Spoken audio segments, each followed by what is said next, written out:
well, I think we're all learning to cope with it, aren't we? I know, it's just terrible. I know, it's been absurd. I've been grounded for the last year and a half. Anyway, folks, let's begin. I think we're almost ready. Just 1 minute.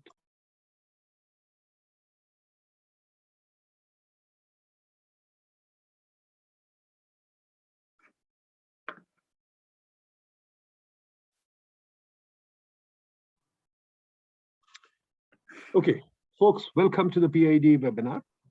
My name is Nadeem Haque. We are about to begin the PIDE webinar, where, as you know, we host a lot of topics, and including some very eminent professors from the West. So today, I'm very glad to welcome Diane Coyle. She's now a professor at the University of Cambridge. She's a prolific economic thinker, has done a number of very good books, covered a number of areas.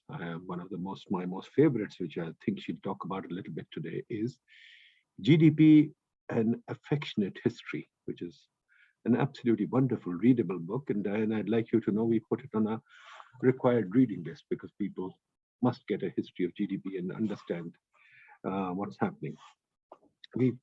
She's also written a book called Cogs and Monsters, which is also very nice. I'm enjoying it these days. I'm halfway through it now. And then, of course, she's written a number of other books, which I will not list all of them, but she's written about 8 or 10 books that I have seen. She is, as I said, one of the leading thinkers in the world, economic thinkers. So, Diane, we are very welcome to welcome you. I'm very happy to welcome you, and we would like you to, this is an invited lecture, as we told you. So we were going to talk about the mystery of productivity, and this will be absolutely wonderful to hear. So with that, I'll turn it over to you, Diane. As everybody knows, we have a question and answer session after the session. So please, continue to hold your question until we come to the end of the session, or you can always send your question to me. But meanwhile, let's hear it from Diane Coyle on the mystery of productivity. Diane, over to you. Well, thank you very much, Nadeem, for the invitation to take part in that very generous introduction. And I'm just going to start sharing my screen, so I hope everybody can see that. Yep. And I'll probably talk for about half an hour or 40 minutes maybe, and that will leave plenty of time for people's questions or comments at the end. And I suppose I want to start with an apology or a disclaimer, which is that a lot of my work on productivity concerns the UK. And so this is quite a UK focused presentation, but I think many of the issues transcend any particular nation. So I'm sure that most of you don't need me to dwell on this, but what is it that we mean by productivity? And I always use this slide because quite often I talk to people, colleagues in engineering, who have a somewhat different concept of productivity. They mean literally productive efficiency.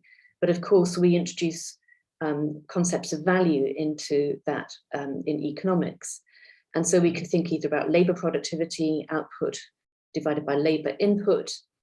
We want to think about it in real terms. So we're taking a revenue measure and deflating that by a price index. And that's where some of the questions I'll talk about later start to come in.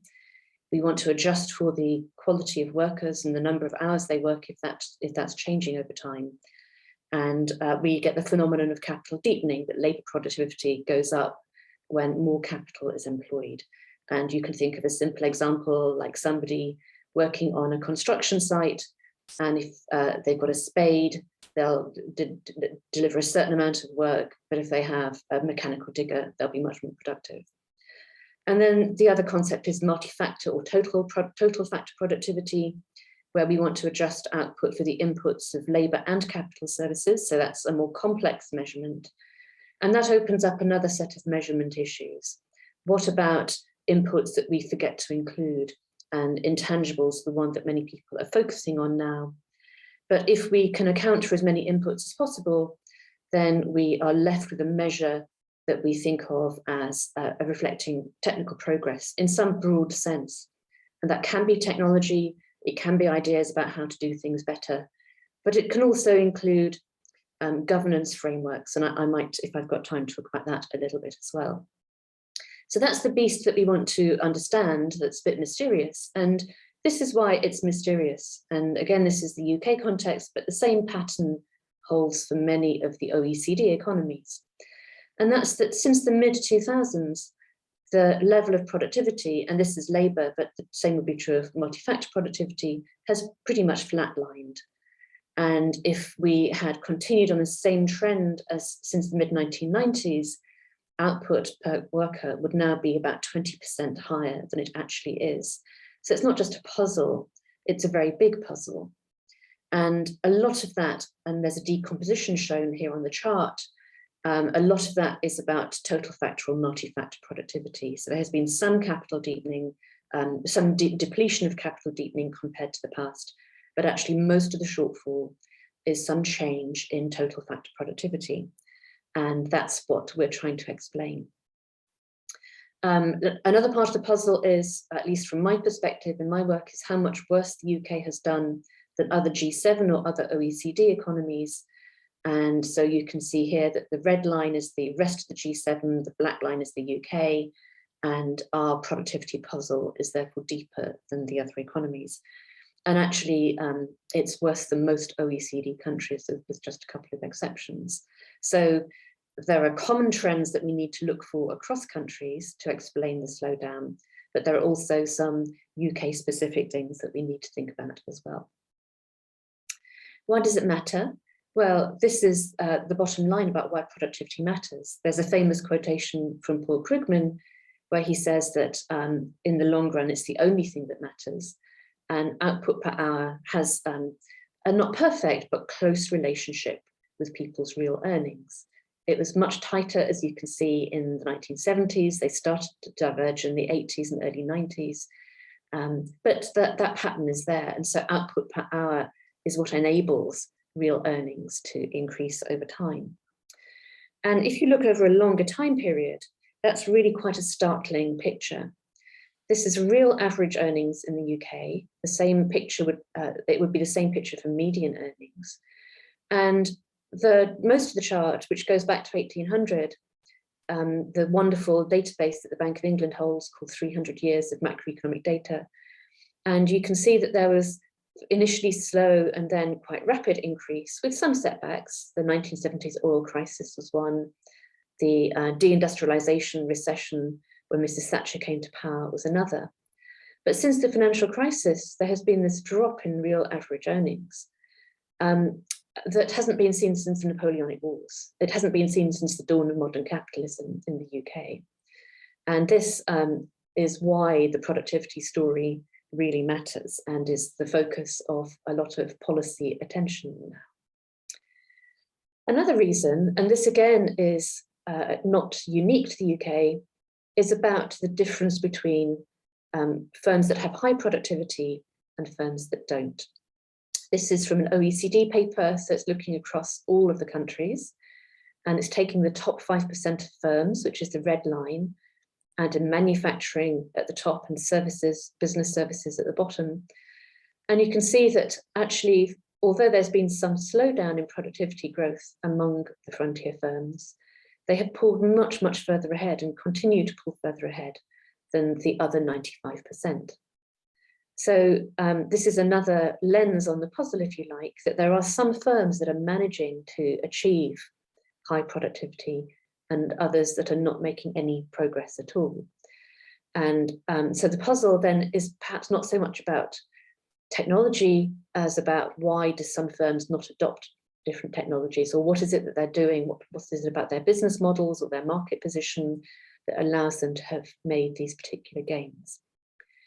And so this feeds into the story about inequality and the gap in incomes between high earners and average earners and low earners, but also between those who are working for these successful firms where wages have gone up and the profit share of these kinds of firms has gone up and all the rest. So it's a story about inequality as well as straightforward productivity.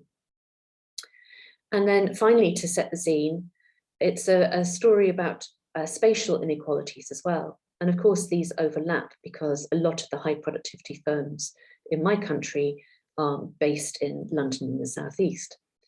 But here you've got maps showing the share of the population with low skills on the left, in the middle, life expectancy at birth for males, and on the right, GDP per worker in 2018 pounds. And not so clear on the first one, but actually very clear on the life expectancy and income charts, how spatially unequal the country is. The higher figures for the northeast of Scotland there reflect the fact that North Sea oil incomes have been allocated there. People who work in the North Sea oil rigs tend to live in those areas. So it's a very unequal picture. It's unequal among firms, it's unequal among people, and it's unequal among places. And so this is quite a complex puzzle, complex mystery that we're trying to unravel. And as in any good Agatha Christie film, like The Murder on the Orient Express that we have a picture from here, there are many possible culprits, as you would expect for such a complicated story. And so who are we going to try to identify as the culprits for the mystery of flatlining productivity and the inequality that has come with it? Well, as I just said, lots of possibilities. One of them is simply the macroeconomic environment. The downturn in productivity growth occurred around the time of the financial crisis, and many countries experienced fiscal austerity after that and a slowdown for some years. There was a subsequent recovery, but we've now had the COVID-related recessions as well. So it may just be that aggregate demand hasn't been adequate for all firms to start adopting new technologies or to deliver on productivity. There may be debt overhangs as well for many companies. So that's certainly one of the possibilities, not one of the ones that I have been researching myself. There's also a story strongly advocated by some US economists, and Robert Gordon is one of them, Nick Bloom at Stanford is another, who are arguing that there's not enough innovation going on. So it's a technology story in their case. And Robert Gordon's argument is that compared to the technological innovations of the early 20th century, the innovations that we see now, TikTok or digital games, are simply not important. They give people a bit more enjoyment, but compared to something like electric light or indoor plumbing, they're just not profoundly important technologies. And another paper, which Nick Bloom and co-authors published recently, argued that the productivity of research has fallen substantially, that you need many, many more researchers now to deliver an increment in innovation across lots of technologies. And so they have an innovation slowdown story. I'm myself quite skeptical about this, although, as I'll say in a moment, there could be delays in seeing the productivity benefits of innovations. But if you think about medical innovations, not least vaccines in the past couple of years, or if you think about the rapid spread and decline in price of photovoltaic cells and the potential for a green energy revolution or for electric vehicles, then there is certainly a lot of potential innovation that could happen. So I'm a bit skeptical about this being the main culprit for the productivity slowdown. And then there are others that I think are much more likely candidates. One is that the OECD economies are now all becoming much more services-based. And Will Baumol in the 1960s wrote a very influential article pointing out that the potential for productivity gains in many services is simply not the same as it has been in manufacturing. And his example was performing a quartet, performing a Mozart quartet. You can't get more productivity out of that by playing it faster. And his other examples were many public services, or such as education and health. Now, we have seen innovations in many of these now, and AI is bringing more. If you think about the potential for automating legal discovery or simple audits, then it may be less true than in the past. But I think we need to take account of how difficult it is to think about productivity in many services when they don't actually have products. And then there's an idea about delays, and Paul David, writing many years ago, pointed out that the introduction of electricity didn't lead to productivity benefits for another 30 to 50 years after the initial innovations were made. Erik Brynjolfsson and his co-authors are now very associated with the idea of what they call the productivity J-curve, which is about not only the fact that there are delays, but actually productivity will decline while you're introducing the new technologies that will enable it to increase in the future. For example, if you're starting to use digital technology to improve logistics, you've got to make the additional investments in the technology and also in some new types of building, perhaps. You need to invest in the skills of the people who are going to work with the digital technologies and use the data to do the big data analytics. And you have to reorganize the companies as well, because if you're using new technologies to do the same things that you always did, then you're not going to get productivity benefits. You have to change what you do. You have to change the processes as well. And so the costs of these investments and the time it takes to implement them mean that there is this delay before you see the uptick in productivity later. Then there are simply measurement challenges. The fact that digital is changing the way businesses are run, it's changing the way people lead their daily lives, means that there are quite a lot of challenges about measurement, and I'm going to go on to talk about some of those in my work. And then the final two, one is about governance structures. I said right at the start when I was setting up the mystery that the UK has done worse than other economies. One of the hypotheses is that it's because it's such a centralized economy, and this means that there's an inability to respond effectively to local conditions and local information. And the over-centralization politically is part of the story. But as I'm sure you'll all know, the idea that institutions are important, that governance is important in economic development and economic growth is widely accepted now. So it would be surprising if that wasn't on my list. And then finally, infrastructure. And a number of countries have had inadequate investment in infrastructure, both physical and social, such as education and health systems. This is the capital that all firms in the economy need to use to be able to produce productively.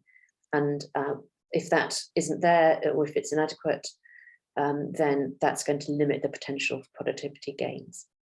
So that's a really, really long list of culprits. And what I want to do now is just talk about some of my own recent research. And this is about price measurement. If you looked a little while ago at the distribution among different sectors of the economy of productivity performance, the telecommunications sector would have looked the worst performing since the mid-2000s. It had a decline, an absolute decline in its level of productivity, and therefore contributed quite a lot to productivity slowdown. To any telecommunications engineer, this was absurd, because that was a period that saw huge innovation.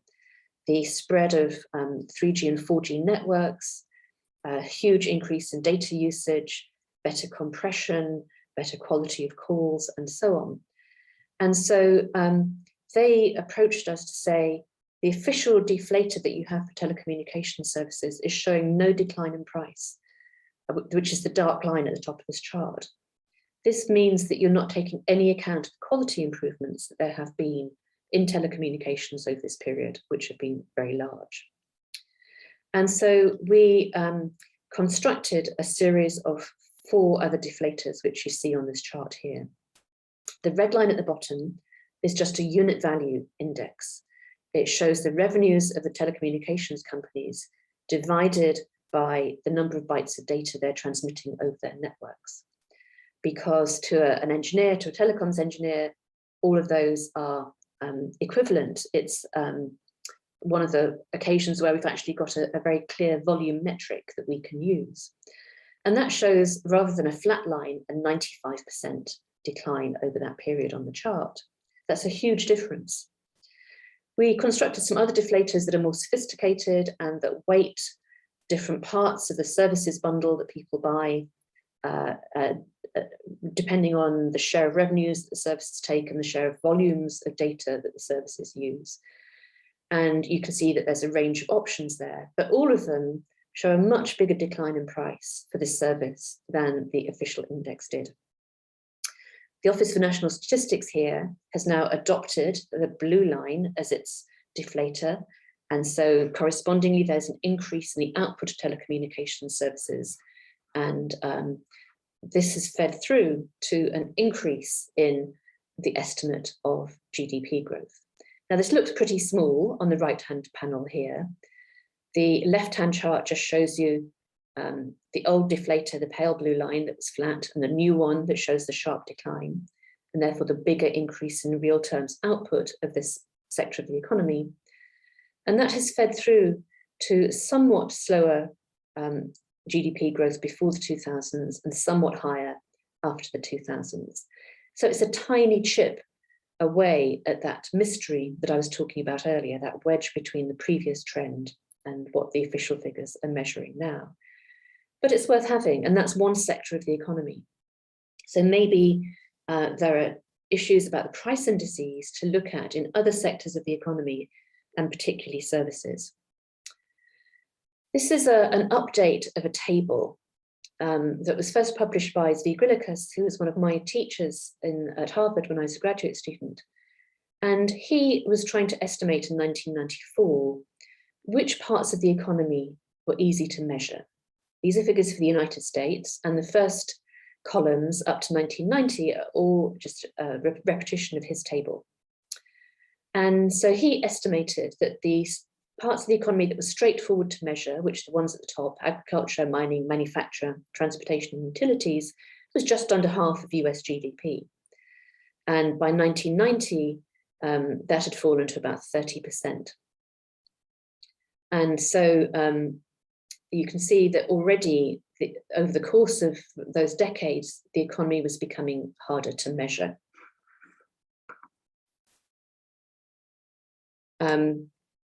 I updated that for 2019, and you can see that that proportion of the US economy that's straightforward to measure on those old definitions is just under a quarter now.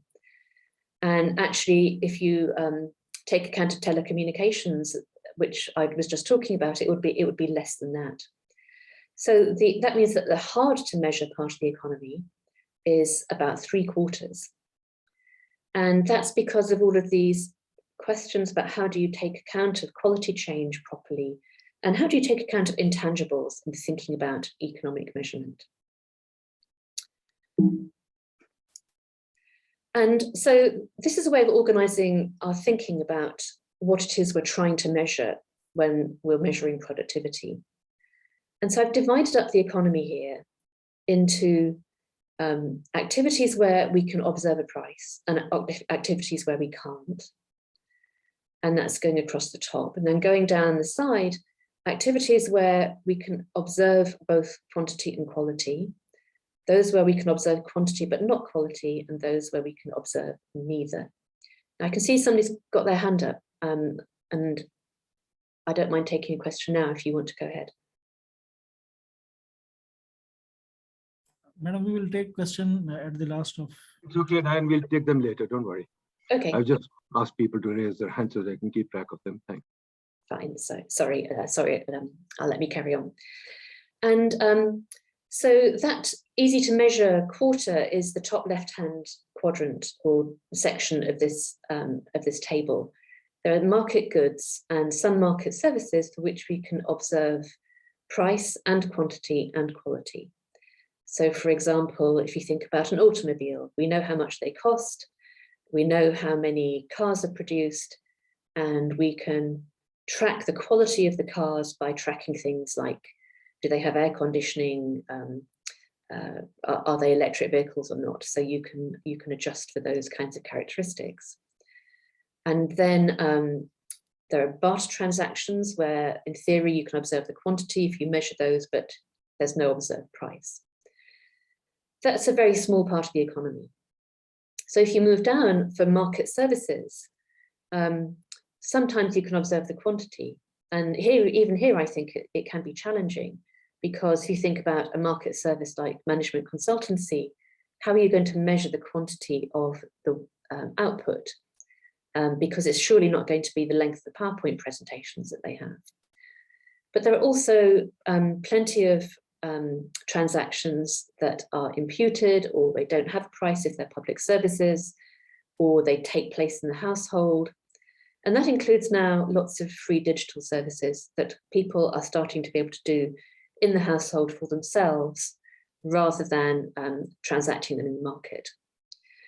And then there are this final category where you can't observe either quantity or quality, and in the case of crypto, not even prices. And actually, it's a real conundrum to think about how to measure those at all. It's clearly an important phenomenon, but these are assets for which there's often no corresponding liability and no tracking of transactions. And so with digital territory in particular, we are in very murky waters in terms of thinking about measuring the economy at all, never mind measuring something as sophisticated as total factor productivity. So 1/4 of the economy is in that top left-hand box, and 3/4 is in the rest. This is something I've been thinking about for a long time. I've put this slide here because it's now 25 years since I published my first book, The Weightless World, which is exactly about the increasing intangibility of the economy. And the line on the chart is direct material input per capita for the UK. And you can see it's fallen by almost a half in the past 20 years. It had fallen since 1980. This is something that does take account of the material input of imports. So the value added in the OECD economies is increasingly intangible. And we simply don't have a good way of even conceptualizing how to think about these intangibles, never mind measure them or take account of them in productivity measures. And then just think about this concept of productivity. So I've got another matrix here that's divided economic activity into market and home production and consumption or leisure. And so these columns give you an identity. We have to spend all the time that we have doing something. And I've divided these activities into routine and non-routine. Routine ones are the ones that are increasingly able to be digitized, automated. A lot of activities have been automated already, in manufacturing in particular, but also routine services like payroll or payments processing.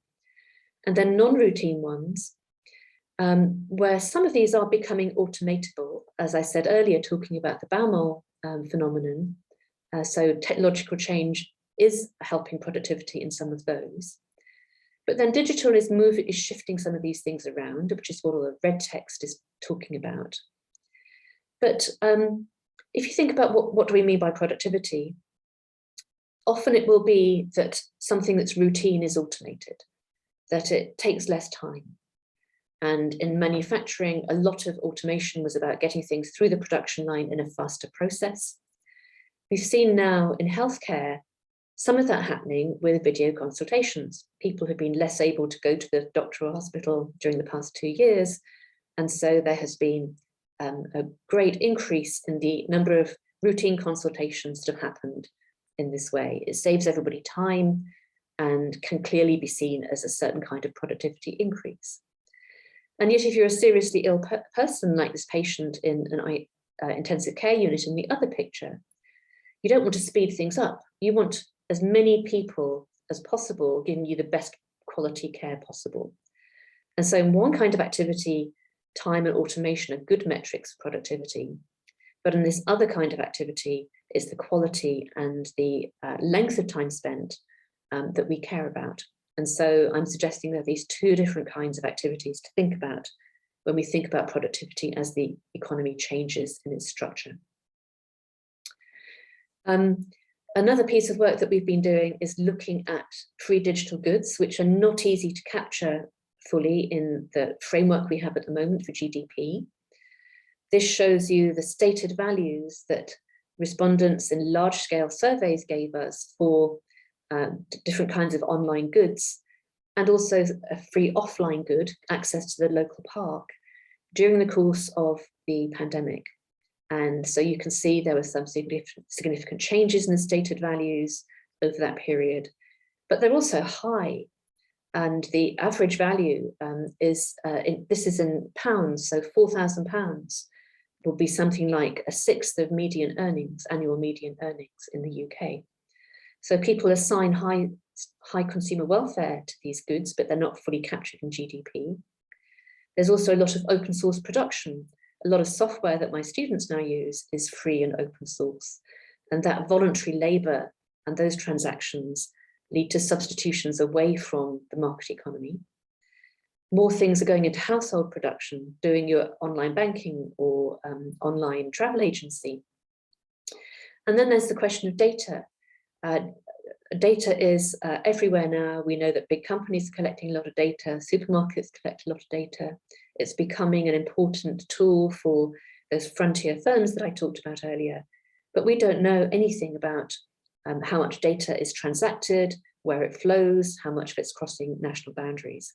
So there are a lot of unknowns in terms of measuring what's going on in the economy. I'm running a little bit late, so I'm just going to say about this slide, we've looked at productivity in the health services during the pandemic. No problem, take your time. It's important to understand well, so go ahead. I want to leave time for questions as well. It's important to understand health productivity. I gave the examples a couple of slides ago about some means by which that's been improving using new technologies. If you look across countries, and here I've got 5 of the European economies illustrated, there was a much bigger decline and then a bigger increase during 2020 in UK health productivity. And so there's work going on now in the Office for National Statistics and OECD to try to understand what explains these cross-country differences. It's not just timing of the different waves of the pandemic. It seems to have a lot to do with how much capacity there was in the health service. And so the idea is that if you think about the health service as infrastructure, you need to think about having peak load capacity for future events like pandemics, whereas in the UK, it had been running at very high capacity, 95% of intensive care beds occupied even before the pandemic started. And that just looks like it was running too hot.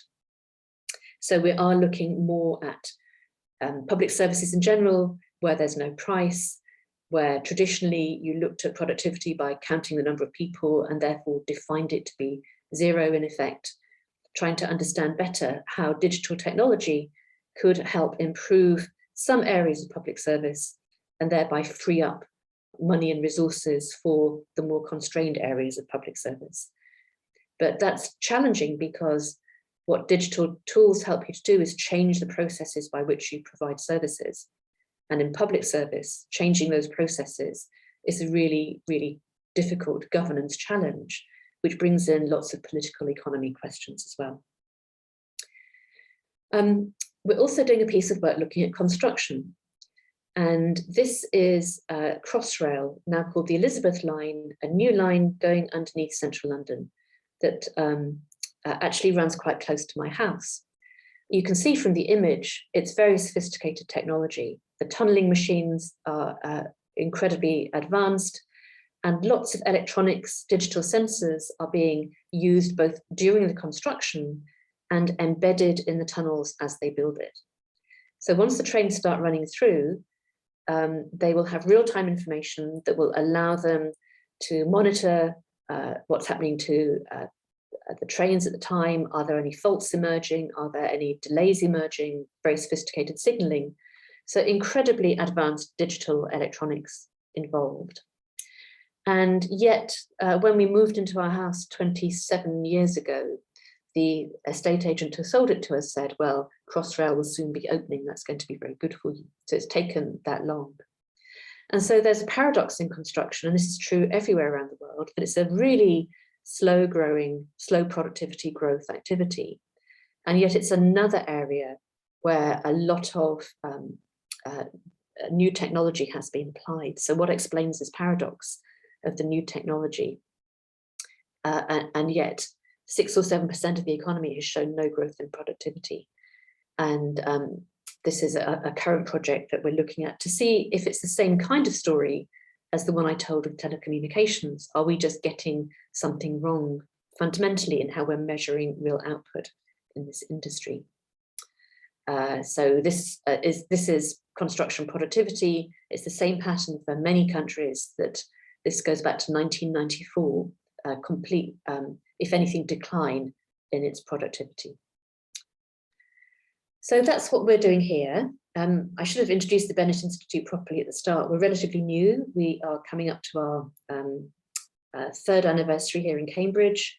We're interdisciplinary. So I work a lot with engineers, as you'll have been able to tell from this talk, political scientists, economists, environmentalists, because we do a lot of work on natural capital as well.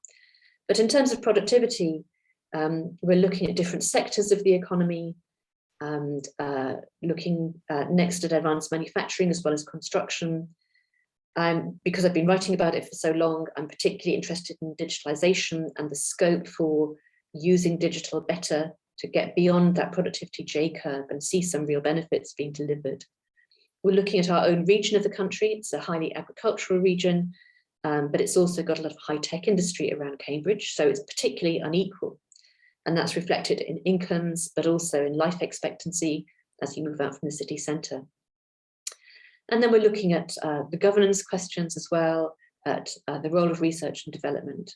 So applying a lot of lenses to this fundamental puzzle about why productivity growth has been slow, why it's been slower here than elsewhere, why it's so unequal, and which of those culprits we can really blame, and therefore what sorts of policies we might be able to try to introduce. So the slides will be available later. There's lots to read there if you would like to, and I will now stop sharing, and I think we've got time for plenty of questions. Thank you, Diane. Thank you. I think that's been a very interesting talk, and obviously all of us are puzzled about productivity, and none more than we in Pakistan, because we can't even measure it properly. And when we do, we've got deep problems with our GDP too. For example, we are constantly rebasing our GDP. GDP is being rebased as we speak, and probably will go up by 30% before the spring, I guess. And we've done it 10 years ago, and then all our statistics go awry because everything kind of is measured, as you know, with GDP in the denominator. And so now we'll see suddenly our tax GDP ratio has dropped, and we'll start worrying about how to increase it. So all kinds of things happen. So let me just quickly ask you to do a little segue. You've raised this issue of measurability. And the one thing that I keep thinking about is that economics is not invested at all in improving measurability in GDP or other calculations. And especially with the digital age, you're absolutely right to talk about the puzzle of productivity. Even in Pakistan, we think about this, that now that everybody has a cell phone, I mean, almost nobody in Pakistan, very few people don't have a cell phone. Everybody has a cell phone. Everybody has access to internet. And yet we think that productivity has declined and GDP has also not been increasing as sharply. A large number of people have computers, and yet we think it doesn't impact on productivity. Information is now much more freely available than when I was growing up. In fact, people didn't have an idea what's happening in the world when I was growing up. Now things are improving.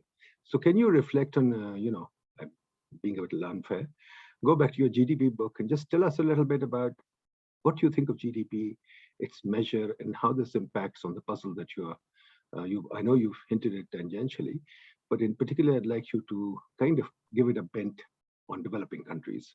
Thank you. It's a great question. And one of the things that I've started to do is think about different ways to measure the phenomena that are going on.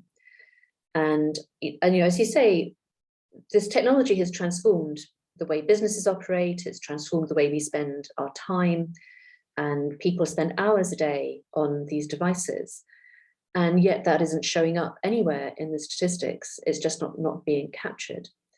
And so one of the things that I've tried to do with colleagues is survey-based methods or discrete choice experiments. And a lot of economists object to these. They say this is, what's the word for it? These are not soundly rooted kinds of statistics because it's people's opinions and who knows what they're thinking when they answer these kinds of surveys. And what that reflects is this misperception that GDP is a real object, that in the way that you could go out and measure the height of a building, you can go out and measure GDP because it's out there. And it's just an analytical construct. It isn't a real thing. And actually the data are collected often by surveys. So it's just people in companies filling out surveys rather than other people. And one of the things I think is happening, apart from the fact that we're just not capturing a lot of the information that we need, is that the gap between GDP and any sense of economic welfare or economic well-being has been growing. For a long period after GDP was invented during the Second World War, there was always a difference. It was never a good measure of economic welfare, but as long as it didn't diverge too far, that didn't matter because the growth in GDP was a good enough indicator of whether people were getting better off. And I think one of the things that's happening now is that gap between what GDP measures and what we think of as people's economic welfare is just getting bigger. So some of that would be free digital goods, which I gave the example of, but it's more complicated. Things like environmental effects are becoming more important in impacting people's lives more, and that's obviously a negative effect on welfare, generally speaking. And so what we're trying to figure out now is not only what's the right measure for people running monetary policy or fiscal policy to use, which is something like GDP, but how do we really measure economic welfare, which then takes you to some fundamental questions, which actually economics has not been thinking about since the 1970s, probably in any fundamental way.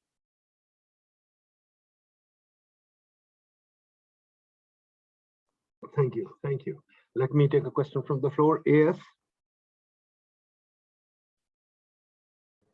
Yes. Thank you, Nadeem Saab. This is Asim Saeed. I'm member Planning Commission of Pakistan here, Private Sector Development. I have a couple of questions for Professor Diane.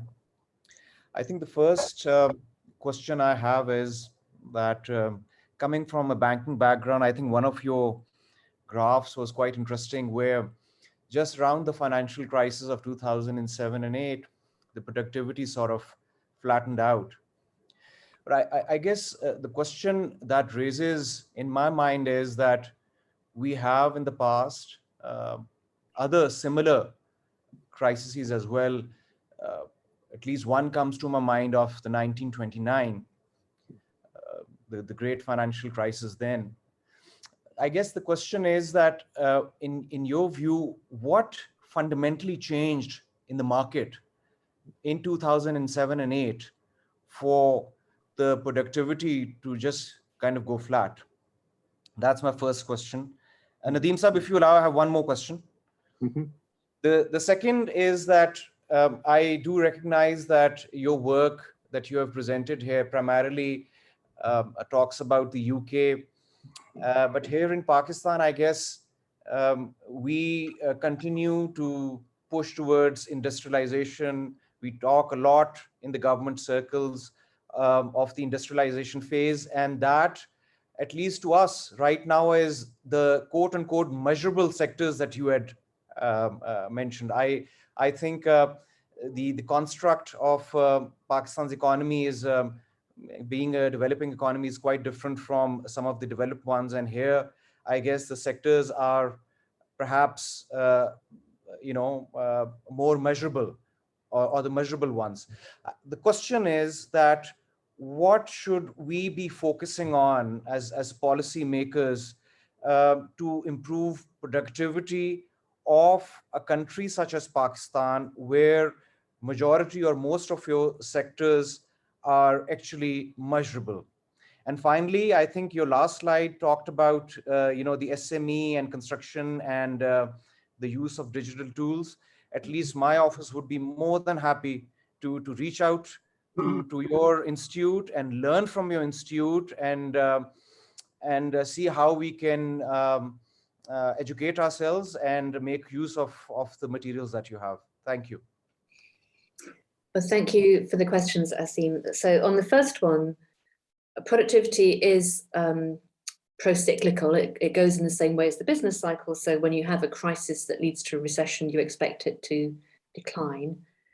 And what was puzzling about 2007 and 8 was that it stayed flat for a long time, even when the economy started to recover. And so one of the possibilities is that that some firms had too much debt, and because interest rates are very low, they continued as zombie firms, but low productivity. So the kind of shakeout that you normally get in a recession of firms going bankrupt, which then increases productivity, that didn't happen. And another possibility is the aggregate demand one that I put on an earlier slide, when there were across Europe a number of years of fiscal austerity and slow aggregate demand after that. But the other thing that happened in 2007 and 8 was the introduction of the smartphone and 3G networks and all of the market design that made it possible to get apps on our smartphone. And so I sometimes look at that turning point in the diagram and I wonder if we'll ever be able to untangle which it is. They're probably all mixed up together. On the second question, it's really interesting because I'm not a development economist, but I've begun to think that literature has a lot of lessons to teach us here if you think about that geographic inequality. Because the challenge for low-income areas of the country, where there's ill health and not very high value activities, it's the same as facing a low-income country. I don't think there's any difference in the kind of economic thinking that you want to bring to bear on that. And so you say it depends on measurable activities, and I think that's correct. But I find it more helpful to think about it in terms of value chains and encouraging activities that will give you the opportunity to add higher value activities around them. And the reason I say that is this phenomenon it's a very ugly word, but it's been called the servitization of manufacturing. And a lot of the most profitable high value manufacturing companies actually make most of their revenues and profits from the services they sell around the manufacturing. And so the value comes through the research and development to make sophisticated products and through the services that they sell around the products afterwards, but less than previously in the manufacturing bit in the middle. And that manufacturing bit is increasingly contracted out. So these, this phenomenon of value chain splitting up. And I think for any country, the challenge is thinking about where in those value chains can you get a foothold that will be the bottom rung of a ladder that you can start to climb up. And I think it's quite hard to generalize about that. It depends a lot on the specifics of a country's skills and resources and trading patterns. So thinking about it in that granular way, whether it's countries or areas of the UK, seems to me to be a fruitful way to think about it. Thank you for your questions. Thank you. Thank you. Imran Majid. Yes, sir. First, many thanks, Diana and PIDE, for such a good event. My question also relates to measurability. I wanted to ask that why it is so that with the passage of time, the measurability has decreased. Although we have powerful integrated ERPs and online systems and dashboards, and we can have data about how many clicks have been made in any website or image. Or so why is it so when everything is much more documented all around the world? Even in the case of barter trade, I am from the finance and accounts background. So we have international financial reporting standards and accounting standards, and they have a separate standard for fair value measurement. We take such things on fair value where they are exchanged in kind or not through cash or bank. And in the case of intangibles, we take the values on the fair value basis as well. So where is the problem that we, instead of increasing the measurability of goods and services and the GDP, the measurability over the time and decades is decreasing? It's another great question. Thank you, Imran. Partly, I think it's just that the official statisticians don't collect all the data that we economists would like them to. And sometimes it's because they've not had the resources or they've not thought about it fast enough. So for example, if you want to use data from retailers, which is all online now through their electronic sales systems, most offices have to pay for it and they don't have the budget to do that. And then there are very large companies, tech companies, that just don't share any of the data that they have. So legally they're supposed to in most jurisdictions, but they just don't do it. And it's a power question, actually. So it's partly not collecting the statistics that we would want. There's also an issue, I think, about the sheer volume of data and the kinds of techniques that you need to be able to make sense of it. Anybody who does machine learning knows that the first thing that you do is reduce the dimensionality of these huge data sets that you have. And that's just a different kind of statistical technique. The Office for National Statistics here has a data science campus, but it's quite new. And you know, they don't have as many people or as much resources as they would need to be able to do that. And then a final answer I would give is that the things that it's easy to measure are not always the concepts of economic value that we would want. And we had this debate a lot in the work on telecommunications services, thinking about, should we count every byte of data as equal? And to a telecoms engineer, they're all the same, the content doesn't matter. But to an economist, the value of the different types of content is very different. Whether you're talking to your grandchild or watching a movie or playing a silly game, then the value that ought to get reflected in price is very different among those. And I think some of those are quite difficult conceptual issues that we've not yet got our head around. But it takes time when the economy changes its structure so substantially. I've got a facsimile edition of the 1885 Yearbook of Statistics for the United Kingdom. And it's full of agricultural prices and trade and different kinds of seed that get grown and shipped. And only 10 pages on cotton, railways, mills, and coal mines.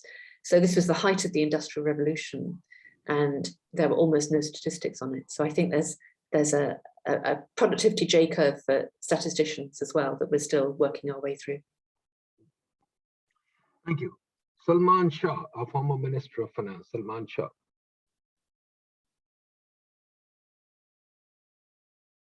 Shaji, unmute yourself. Salman Shah, can you hear me? Sir, please unmute yourself. Yes. Thank you, Nadeem, and thank you, Diane, for a fascinating presentation. Mike, you have indicated a number of determinants of productivity, and what is interesting from at least Pakistan's point of view is the organizational redesign or restructuring, particularly in the public sector, which would be needed for a country like Pakistan to improve its economic productivity across the board. Do you have any kind of research on that area, and what can Pakistan do to restructure its organizations in the public sector? I think you've put your finger on a key point, actually, and this is something that applies to the United Kingdom as much as to Pakistan or any other country. The point about the new technologies is that they allow you to do things in different ways, and yet it's just part of the nature of the public sector that there are ways of doing things that are partly habit. We've always done it like this, but it's also partly for good reasons of accountability, including political accountability. And that makes it particularly hard, I think, to digitize some areas of the public sector. In the work on hospitals that I touched on in the slides, we conducted interviews in some big hospitals in Cambridge and Manchester. And they had to reorganize themselves substantially and quickly with the onset of the pandemic. And all of our interviewees said, we could do this because it was a crisis and we were allowed to suspend our usual set of meetings and governance procedures. But we think that when the crisis is over, that might all come back. And so all of the gains that we made in being able to respond quickly will go away again. And so I think this is a real challenge. And I talked about our particular problem here, which is centralisation, that people in Whitehall and Westminster in London make decisions for all the rest of the country in ways that when they can't possibly have all the information that they would need to do that well. So this is quite a long-winded way of saying I don't have an easy answer to that question, but I think it's actually one of the fundamental ones. And one of the lessons that we've learned from development economics and growth economics over recent decades is the importance of institutional frameworks. Economics used to be political economy, and I think we're at a point where it needs to go back to being political economy, and we start to think about these issues as well. Thank you. Zahid Asghar? Okay, thank you very much, Professor Coyle and Dr. Nadeem Haque for this lecture. I have a question that we have GDP and inflation as an abstract concepts, but we measure them objectively and then we keep on forecasting them and then design policies accordingly. What is impact of such policies on people, or what is its impact on economy or productivity? Secondly, with digitalization, do you think that economists with small diversity in their discipline are able to forecast or cope up strategies to deal with the challenges which digitalization is posing, and how productivity of a nurse, a doctor, of a professor can be measured just by the quantity which is used as a measure of productivity? And once final thing, that please, I would like to listen from your here live. What do you mean by cogs and monsters? I have read its first chapter and I'm reading second chapter, but I would like to listen it from you that what do we mean by self-interested, motivated and monsters? That I would love to listen it from you live here. Thank you. Go ahead. Thank you, Zahid. That's a lot of quite big questions. So on the first one, I worry about the dangers of treating GDP and inflation as if they are real things and policies respond to them and affect people's lives. One danger is the very certain stories that get told about what's happening in the economy because the GDP figures going up by 0.2% or 0.4% in a quarter. And the Bank of England in its inflation forecast publishes what are called fan charts. They show the range of uncertainty around their forecasts. So there's a 90% band, they're 90% sure it's in there, all the way down to their 5 or 10% sure it's in the central band. But for GDP, they have those bands of uncertainty going backwards as well, because that applies, there are revisions, there are standard errors on the statistics, and we don't really know where we are now, never mind forecasting where we're going to be in the future. And yet very important decisions get taken on the basis of what's the output gap or the ratio of taxes to GDP. And similarly with inflation, it's not a real thing, and yet we decide whether people's standard of living is going up or not looking at this index. At a minimum, I think we should be looking at inflation indices for people at different levels of income, because the composition of what they spend their money on differs so much depending on people's income levels. So for low-income families, you need a different inflation index. I'm not going to be brave enough to do any forecasting about what's happening with the digital economy, although the book I wrote 25 years ago, I think, stands up quite well to the test of time. Cogs and monsters. The cogs are us as individuals. It's the way that economics has classically been an individualistic subject and treated us as independent decision makers. And the monsters are all those unknown areas, that unknown territory that's being created by the digitalization, the way that the structure of the economy is changing. The reference being old maps where when they didn't know what to put in the map, they just drew a monster and said, here be monsters. So that's the territory that we're heading into now. And I'm not going to forecast what will happen there. Great, wonderful. Mohammed Khalid, sorry. Khalid sir.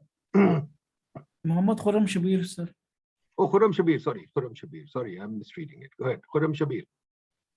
Okay, hello, good afternoon. Thank you for this wonderful webinar.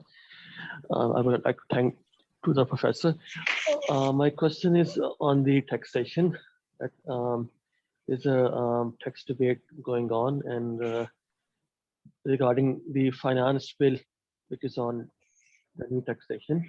So, Professor, I want to ask that the IMF is dictating all sorts of like taxation, wants to increase the all sorts of taxation, and the tax exemptions that were given to the business sector. IMF wants the government of Pakistan to take them back, and due to that, To be fair, Professor Coyle knows very little about it. So, is there a question relating to what she's done, or the question is that that the productivity, like the taxation, I mean, is how could it impact the productivity? What could be the optimal? So what you're saying is, how does taxation affect productivity? Go ahead, Professor Coyle. Not an area I know much about. I mean, economists always presume that taxes distort incentives in some way. So you're always trying to think about the least distorting way to impose them.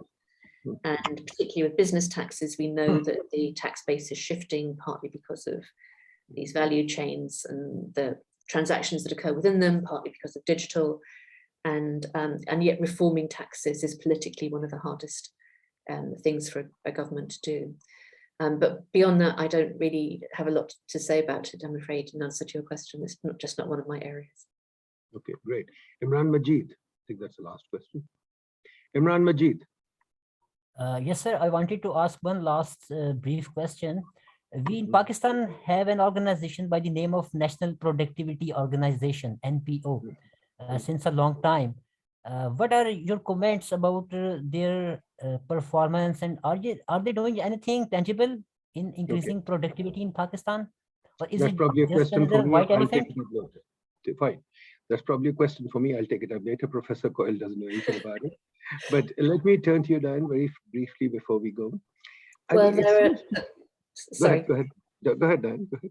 I was going to say there are similar organizations in other countries, and yet we're all facing productivity problems. So I think we can conclude that nobody has found the best answer yet. Great. Abid Salim Khan. Abid. First of all, sorry, I raised my hand after your comment, the last question. So first of all, thank you very much for this webinar. Every company and every organization wants to increase its productivity. And this whole webinar was roving around the productivity. I can ask the Professor Diane that what should be the starting point if we want to increase our productivity? What should be the starting point of any person to increase the productivity? So my answer to that probably reflects my own interests, but I would start by going to businesses and working out why it is that more companies are not taking advantage of the innovations that have occurred. What's stopping them from doing that? And that will differ across different sectors of the economy.